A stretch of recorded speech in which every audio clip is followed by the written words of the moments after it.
আসসালামু আলাইকুম সকলকে। টেক টিউটোরিয়াল গ্যালারি বেঙ্গলের পক্ষ থেকে জানাচ্ছি সকলকে স্বাগতম। আশা করছি সবাই নিশ্চয়ই ভালো আছেন। আমি আজকে হাজির হয়েছি মাইক্রোসফট ওয়ার্ডের নতুন একটি ক্লাস নিয়ে। যেহেতু আজকে নতুন ক্লাস, তো আমি নতুন ক্লাসের শুরুতেই একটু বলে নিই যে মাইক্রোসফট ওয়ার্ডে যদি আপনারা পূর্বের ক্লাসগুলো না দেখে থাকেন তাহলে অবশ্যই দেখে নিবেন। কারণ প্রতিটা ক্লাস যদি আপনি পার্ট টু পার্ট না দেখেন বা না প্র্যাকটিস করেন তাহলে কিন্তু আপনি অনেক কিছুই পারবেন না। এটা অবশ্যই মাথায় রাখতে হবে, তাই প্রতিটা ক্লাস দেখতে হবে। তো কথা না বাড়িয়ে শুরু করছি আমার ক্লাসটি। আর ভিডিওটি অবশ্যই শুরু থেকে শেষ পর্যন্ত দেখার জন্য অনুরোধ জানাচ্ছি সকলকে। তো আজকে আমার টপিক ছিল থেসারস। থেসারাসে এসে থেসারাসটা আসলে কিভাবে ব্যবহার করা হয় এবং কেন ব্যবহার করা হয়? থেসারাসটা মূলত কোনো একটা শব্দের প্রতিশব্দ বা বিপরীত শব্দের জন্য ব্যবহার করা হয়। আপনি কোনো একটা শব্দের প্রতিশব্দ বা বিপরীত শব্দ চাচ্ছেন, তো সেই শব্দটা জাস্ট সিলেক্ট করে আপনি থেসারাসটা নিয়ে কাজ করতে পারবেন। তো আমি এখানে একটু দেখিয়ে দিই, আমার এখানে অনেকগুলো লিখা আছেই। ধরে নিন এখানে বেস্ট লিখা আছে, তো বেস্ট লিখাটা আমি সিলেক্ট করে নিয়েছি। এই বেস্টের আপনার দরকার হচ্ছে প্রতিশব্দ বা বিপরীত শব্দ। ঠিক আছে, আমি রিভিউ ট্যাবে চলে যাব। রিভিউ ট্যাবে গিয়ে এই যে থেসারস নামে অপশন আছে, থেসারাসে জাস্ট একটা ক্লিক করব। করার সাথে সাথে আমার হাতের ডান পাশে এখানে দেখুন, এখানে টাস্ক পেনের মধ্যে থেসারস এর এখানে চলে এসেছে বেস্ট শব্দের প্রতিশব্দ এবং বিপরীত শব্দগুলো এখানে সবই দেয়া আছে।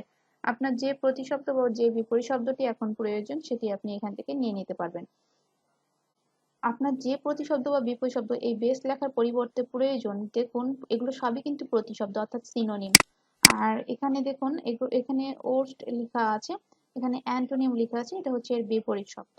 ঠিক আছে, তো আপনার এখান থেকে যেটা প্রয়োজন হবে আপনি জাস্ট সে লেখার উপরে মাউসের রাইট ক্লিক করে দিবেন, যেটা আপনার প্রয়োজন। ঠিক আছে, যেটা প্রয়োজন সেটার মধ্যে আমি মাউসের রাইট ক্লিক করে দেখুন এখানে ইনসার্ট লেখা আছে, ইনসার্ট করলেই চলে আসবে। আর লেখাটা যদি আপনি কপি করে অন্য কোথাও রাখতে চান তাহলে এখান থেকে কপি করবেন। আমি ওই এখানে লেখাটা চাচ্ছি এই জন্য ইনসার্ট করে দিয়েছি। দেখুন দ্য বেস্ট ওয়ে ছিল দ্য ফাইনেস্ট ওয়ে এখানে চলে এসেছে। তো আপনি এখানে আপনার যেভাবে ইচ্ছা, আপনি যদি এর বিপরীত শব্দ পেতে চান তাহলে আপনি এখানে সিলেক্ট করুন এবং বিপরীত শব্দ হিসেবে এখানে যে ওর্স্ট লেখা আছে মাউসের রাইট ক্লিক করুন, ইনসার্ট করুন। দেখুন এখানে দ্য ওর্স্ট ওয়ে চলে এসেছে। যেটাই নিবেন আপনি সেটারই শব্দের প্রতিশব্দ বিপরীত শব্দ সিনোনিম অ্যান্টোনিম আপনার এখানে থেসারাসে চলে আসবে। ঠিক আছে, আপনি এখান থেকে সেটা নিয়ে নিতে পারেন। কারণ আপনি যদি এটা না নেন, আপনাকে একটু বলি, কোন একটা শব্দের প্রতিশব্দ বা বিপরীত শব্দ একটা শব্দই পারে একটা সেন্টেন্সকে আলাদাভাবে উপস্থাপন করতে। আপনি একটা শব্দ জানেন কিন্তু সেই শব্দের অর্থ বুঝতে পারছেন না আসলে এটা কি রকম হবে। আবার অনেক শব্দ থেকে থাকে, যে কোনো শব্দ নাউন থেকে থাকে, অ্যাডজেক্টিভ থেকে থাকে, এরকম যে শব্দগুলো আপনি বুঝতে পারছেন না, একটা শব্দের যদি আপনি ওই শব্দের অনেকগুলো প্রতিশব্দ বিপরীত শব্দ দেখেন তাহলে কি হয়, শব্দটার অর্থ সম্পর্কে আপনি ক্লিয়ার হয়ে যান। এই ক্লিয়ার হওয়ার জন্যই কিন্তু মূলত থেসারস অপশনটা ব্যবহার করা। ঠিক আছে, এভাবে আপনারা থেসারস অপশনের মাধ্যমে আপনি একটা শব্দ সম্পর্কে একেবারে ফুললি কনসেপ্ট একটা পেয়ে যাবেন। তো ধন্যবাদ ভিডিওটি শুরু থেকে শেষ পর্যন্ত দেখার জন্য।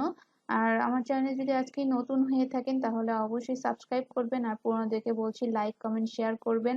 আর কোনো কিছু বুঝতে অসুবিধা হলে অবশ্যই কমেন্টস বক্স তো আছেই, আপনি জানিয়ে দিবেন। আমি চেষ্টা করবো প্রতিটা কমেন্টস এর অ্যান্সার দেওয়ার জন্য। ধন্যবাদ সকলকে।